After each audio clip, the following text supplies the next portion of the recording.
Shalom saudara, haleluya. Selamat datang ke siri renungan surat Korintus yang pertama. Kiranya kasih karunia dan damai sejahtera dari Allah Bapa kita dan dari Tuhan Yesus Kristus menyertai Anda. Kita lihat 1 Korintus bab 3 ayat 1 sampai 4 dengan tajuk ini. Kenapa seorang Kristen belum lagi dapat bertumbuh dalam iman? Mari kita baca ayat yang pertama. Dan aku, saudara-saudara, pada waktu itu tidak dapat berbicara dengan kamu seperti dengan manusia rohani, tetapi hanya dengan manusia duniawi yang belum dewasa dalam Kristus. Susulah yang kuberikan kepadamu, bukanlah makanan keras, sebab kamu belum dapat menerimanya, dan sekarang pun kamu belum dapat menerimanya. Kerana kamu masih manusia duniawi. Sebab jika di antara kamu ada iri hati dan perselisihan, bukankah hal itu menunjukkan bahawa kamu manusia duniawi dan bahawa kamu hidup secara manusiawi?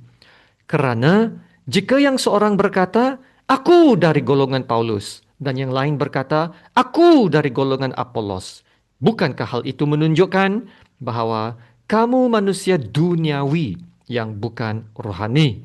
Demikianlah firman Tuhan. Paulus melanjutkan perbincangan dari apa yang dibicarakan sebelum ini dalam bab 2, ya, tentang apa yang rohani dan yang duniawi. Sekarang ada 3 kumpulan orang. Yang pertama, manusia jasmani, yaitu manusia tanpa roh, sukikos dalam bahasa asalnya. Kedua, manusia rohani, pneumatikos.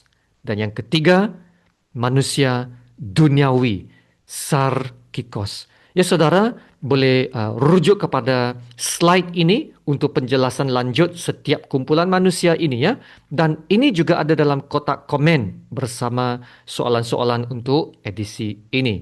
Mari kita kembali melihat ayat yang pertama.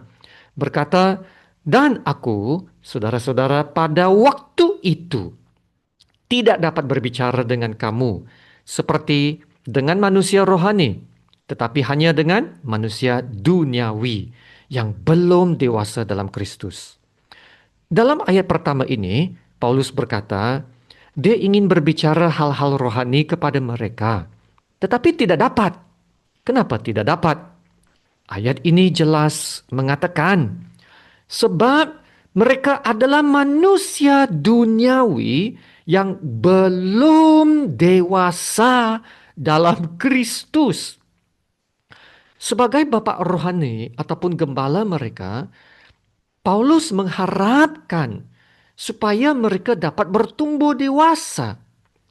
Adalah satu kekecewaan besar sekiranya melihat anak-anak didiknya ataupun jemaatnya tidak bertumbuh juga. Apalagi kalau Allah Bapa yang telah selamatkan kita melihat kita belum bertumbuh juga. Sudah pastinya sangat kecewa kan? Melihat anak-anak Tuhan masih belum bertumbuh dan menjadi matang. Kalau belum bertumbuh matang, bagaimana mau mengerti perkara besar, melakukan pekerjaan besar dan melawan musuh? Mari kita melihat kekecewaan Allah Bapa dengan melihat kekecewaan Paulus. Dalam ayat 2, susulah yang kuberikan kepadamu, bukanlah makanan keras, sebab kamu belum dapat menerimanya, dan sekarang pun kamu belum dapat menerimanya.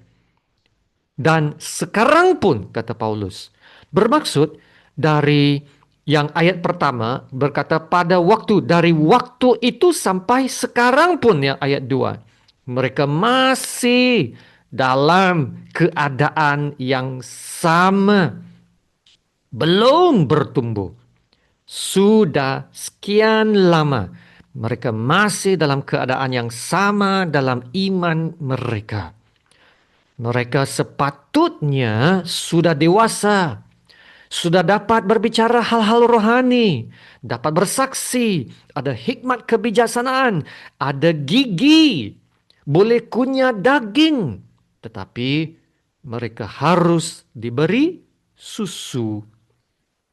Kenapa seorang yang bertahun-tahun Kristen tidak juga dewasa dalam Kristus? Ayat 3, karena kamu masih manusia duniawi. Sebab jika di antara kamu ada iri hati dan perselisihan, bukankah hal itu menunjukkan bahwa kamu manusia duniawi dan bahwa kamu hidup secara manusiawi?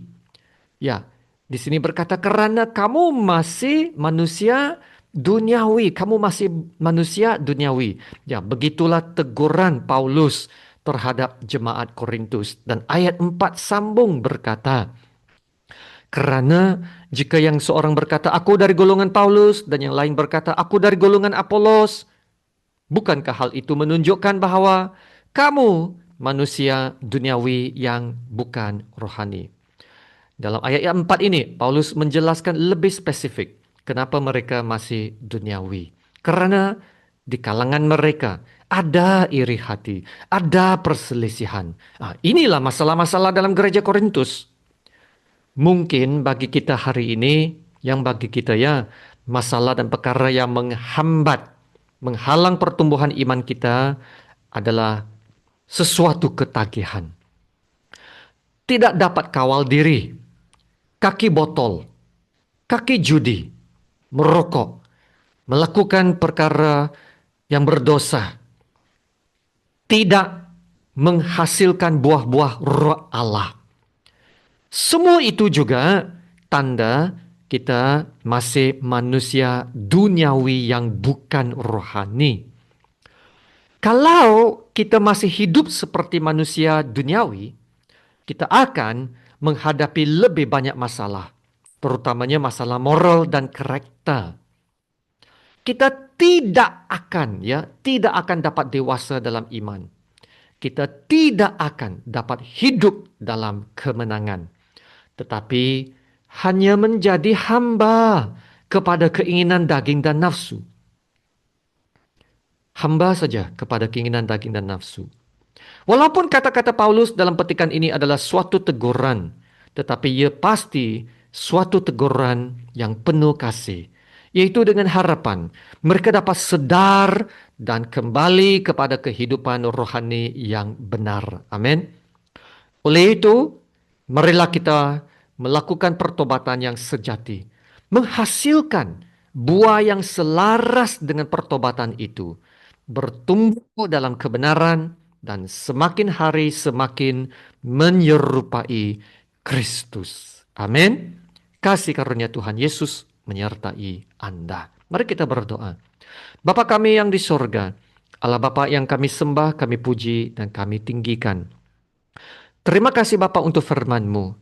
Kiranya kami dapat merasakan teguran itu, kesadaran dan peringatan untuk menjaga hidup kami daripada menjadi manusia duniawi yang bukan rohani. Kami diperingatkan akan firman-Mu bahwa persahabatan dengan dunia adalah permusuhan dengan Allah. Ya Bapa, kami tidak mau menjadi serupa dunia ini. Tetapi kami mau berubah supaya semakin hari semakin menjadi serupa Yesus. Dan karena itu kami harus berserah. Berserah sepenuh kepada Tuhan Yesus.